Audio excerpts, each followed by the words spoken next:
When I first purchased my dream property, I believed I had finally found peace. It was a quiet parcel of land, nestled away from the noise of busy streets, where I could finally build the kind of home I had always envisioned. I went through every official channel, ensuring the land was legally mine. The paperwork was complete, the boundaries were surveyed, and the construction began without a hitch. Within months, my home stood tall, something I built with my own hard-earned savings and endless nights of planning. For a while, everything seemed perfect. But as time passed, something strange began to unfold. Across the boundary line of my property, I noticed an unfamiliar structure. At first, it was small, a modest shed, nothing to be overly concerned about. I assumed it belonged to a neighbor who had mistakenly placed it too close to my land. But then, weeks turned into months, and the shed transformed into something more permanent. Walls were reinforced, windows appeared, and soon enough it was not a shed anymore. It was a full-fledged home. The shocking part? This house was not built on anyone else's lot. It was sitting directly on my legally surveyed land. Someone, my so-called neighbor, had quietly, almost brazenly, established themselves right there without permission. And somehow, no one in the neighborhood had questioned it. 3 years passed before I learned the full truth. This neighbor, a man who had kept to himself most of the time, had been living on my property all along. The audacity of it was beyond belief. While I paid property taxes, mortgage, and upkeep, he lived freely, without spending a cent, pretending as though the land was his by right. I had tolerated it longer than I should have, convincing myself there would be an explanation or that perhaps it was only temporary. But I was wrong. The man had no intention of leaving. In fact, as I would soon find out, he had far bigger plans. Because one day, without warning, he confronted me with a claim, so outrageous it almost didn't feel real. According to him, my home, the one I had built with my own money on land I owned, was actually his. And not only that, he demanded that I demolish it. It was the kind of accusation that could shake anyone to their core. For a moment, I couldn't even process what he was saying. The sheer arrogance, the entitlement, the delusion, it was all too much to comprehend. How could someone live as a squatter for 3 years and then dare to claim ownership of my house? That was the moment everything changed. What began as an annoying mystery had now escalated into a full-blown property war. And I knew I couldn't let it slide. But this was only the beginning. What came next would drag me into a whirlwind of legal battles, neighborhood gossip, and a fight to defend not just my home, but my dignity as well. The morning after that shocking confrontation, I sat on my porch trying to process what had just happened. The man who had lived undisturbed on my property for 3 years now believed he had the right to dictate what I did with my own home. And not only did he believe it, he said it with the kind of confidence that made me wonder if he had convinced himself it was true. Soon enough, his justification came to light. According to him, he had established residency on that patch of land. He insisted that because no one had challenged him in the years he had squatted there, the land was effectively his. It was a warped interpretation of squatters' rights, twisted into something far beyond reality. He pointed to vague claims of adverse possession, as if simply living rent-free on someone else's property gave him full ownership. But he didn't stop there. His arguments became increasingly wild. He claimed the surveyor's maps were outdated, that my property lines were misdrawn, and even suggested that my house sat on ground that rightfully belonged to him. Never mind the fact that I had the legal deeds, the tax records, and every official document proving otherwise. He was rewriting reality to suit his own narrative. And the worst part, he didn't keep it private. He began telling other neighbors his version of the story, framing me as the intruder. Whispers spread around the block. Some laughed at his delusion, while others weren't sure what to believe. In a quiet neighborhood where drama was rare, this story became the talk of every backyard fence conversation. I had a choice. Ignore his absurdity or confront it head-on. But ignoring him wasn't an option anymore. He had already filed a complaint with the local zoning board, claiming I was the one encroaching on his property. Yes, the squatter who lived on my land had gone so far as to bring me into official proceedings, demanding that my house be demolished for trespassing. The first notice from the board arrived in the mail like a slap to the face. Seeing my own address listed under violation was surreal. I couldn't believe the system would even entertain his complaint, but bureaucracy has its way of complicating the obvious. They scheduled a hearing, and suddenly, I was being forced to defend what was legally mine. The stress was overwhelming. I had spent years building a life on this land, and now it felt as if everything was under attack. Not just my home, but my sanity. I gathered every shred of evidence: land deeds, surveys, construction permits, tax receipts. Each paper told the same story: that the land was mine, that the house was mine, and that he had no right to be there. But deep down, I knew this wasn't just about paperwork. This was about principle. If he could twist the truth so boldly and get away with it, what was stopping others from doing the same?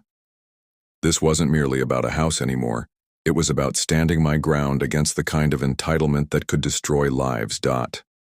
And so, I prepared myself for what was coming.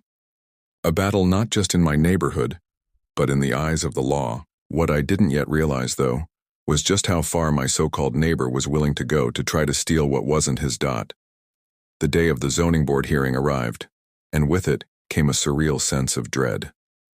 I walked into the modest municipal building clutching a thick folder of evidence, each page a reminder of the reality I was being forced to defend. On the other side of the room sat the neighbor, calm, smug, and disturbingly confident.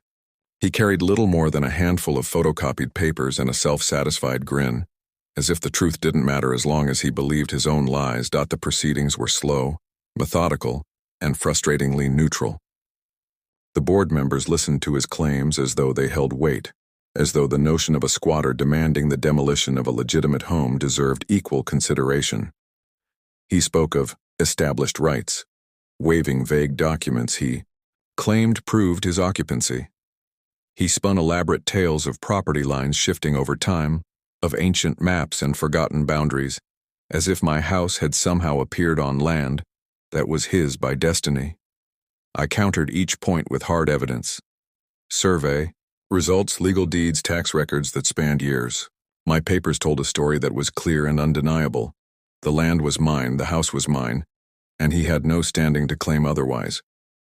But the very fact that I had to sit there and argue against such nonsense felt like an insult to logic. As the hearing dragged on, the atmosphere in the room grew tense. Neighbors who had come out of curiosity filled the back rows, whispering among themselves. Some shook their heads in disbelief, while others watched with wide eyes, captivated by the drama unfolding in front of them. It wasn't just a property dispute anymore. It was a spectacle, a modern-day morality play about entitlement and audacity. When the board adjourned without a decision, my frustration deepened. Instead of dismissing the case outright, they scheduled further reviews, prolonging the nightmare. The neighbor took this as a victory. Outside the building, he smirked at me, a look that said, "This isn't over." And it wasn't. In the weeks that followed, his campaign escalated. He began circulating petitions around the neighborhood asking others to support his claim. He painted me as the aggressor, accusing me of building illegally, of stealing land that wasn't mine. He even staged small protests on the edge of my driveway, standing with handmade signs that read, "Return what's not yours," and "Illegal house." At first, I thought people would dismiss him as the crank he was, but the more noise he made, the more doubt began to spread. A few neighbors, ones who barely knew me, started to wonder aloud if there was some truth to his words. The seed of suspicion had been planted, and that was all he needed. Meanwhile, my stress grew unbearable. I was no longer living peacefully in my home. I was living under siege. Every time I stepped outside, I felt the eyes of the neighborhood on me. Every letter in the mailbox carried the possibility of another summons, another bureaucratic hurdle. And through it all, the squatter thrived on the chaos, feeding off the attention like it was fuel for his madness. But if he thought intimidation would break me, he underestimated me. The more outrageous his tactics became, the more determined I was to fight back. This wasn't just about proving him wrong anymore. It was about exposing him for what he really was: a fraud, a parasite, and a thief. What neither of us realized at that point was that the situation was about to spiral even further, because soon, the fight would leave the zoning board and step into a far more serious arena: the courtroom. And there, the consequences would become very real. The courthouse loomed ahead like a fortress, its cold stone walls reflecting the gravity of what was about to unfold. This was no longer a neighborhood squabble or a zoning board nuisance. The squatter had taken his delusion to the next level, filing a civil lawsuit demanding ownership of the land and the demolition of my home.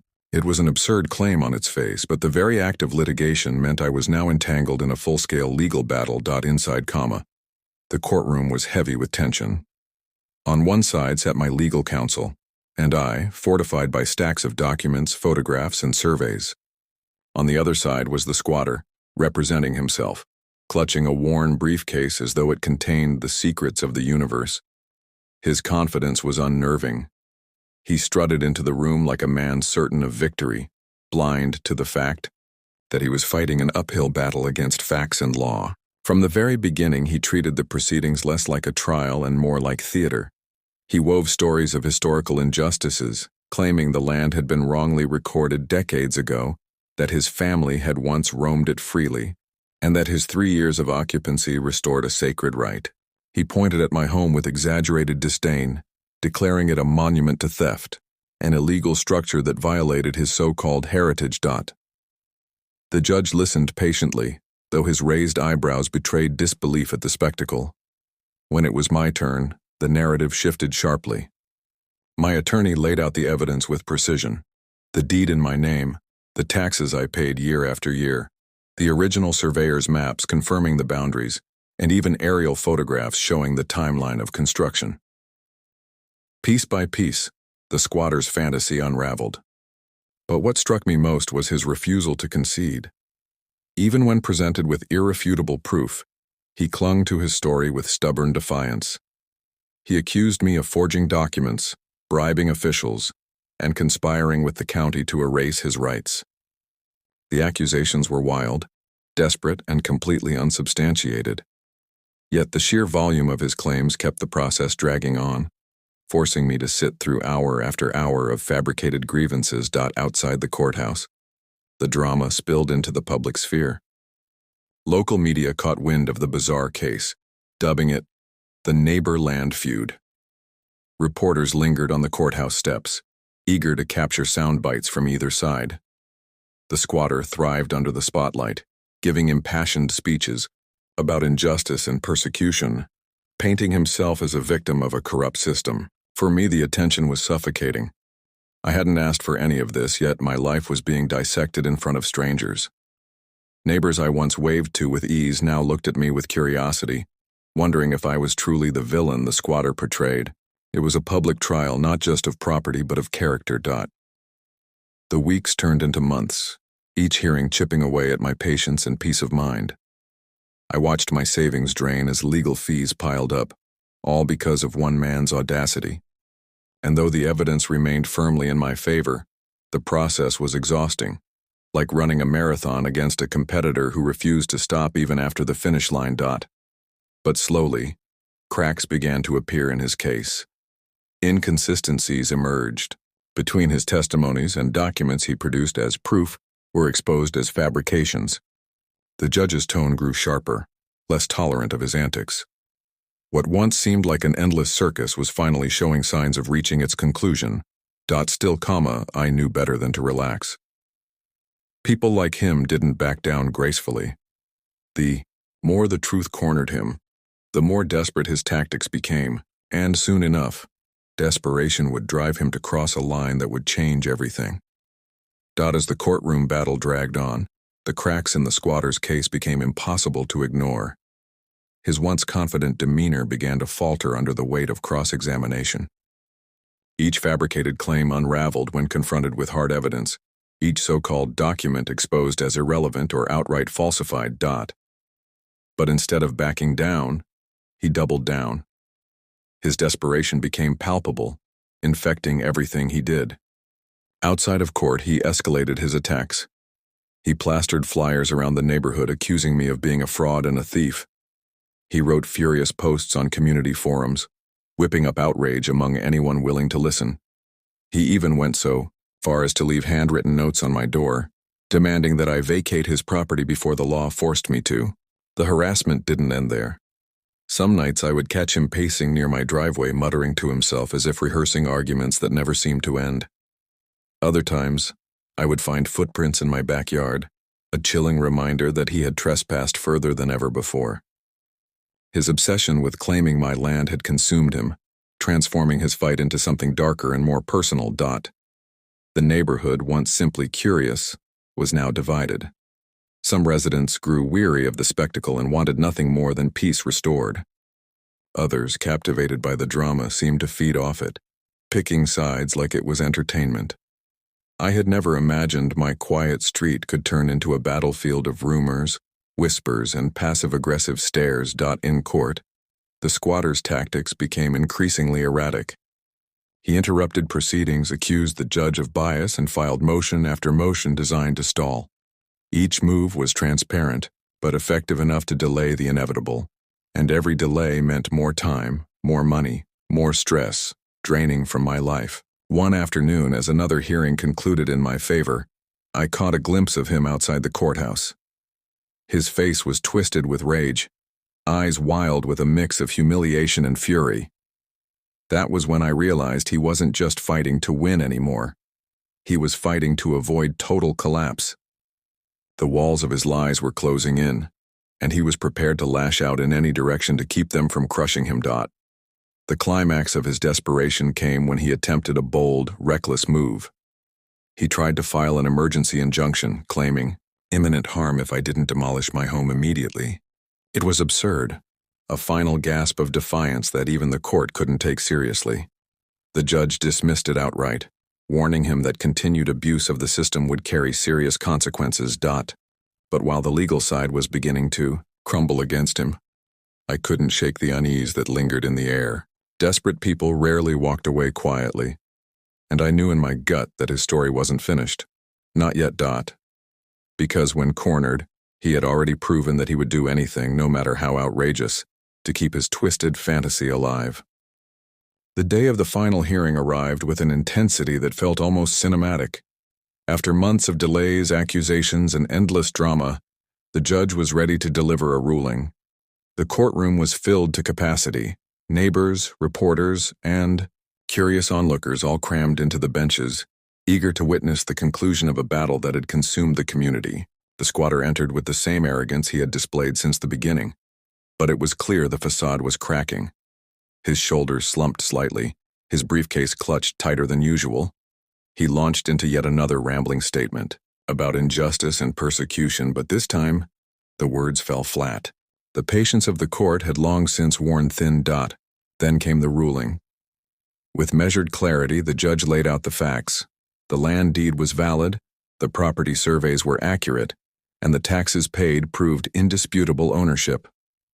Every shred of evidence confirmed what I had known all along, that the land and the house were legally mine. The squatter's claims were baseless, his documents irrelevant, his accusations nothing more than smoke and mirrors. And then came the hammer blow.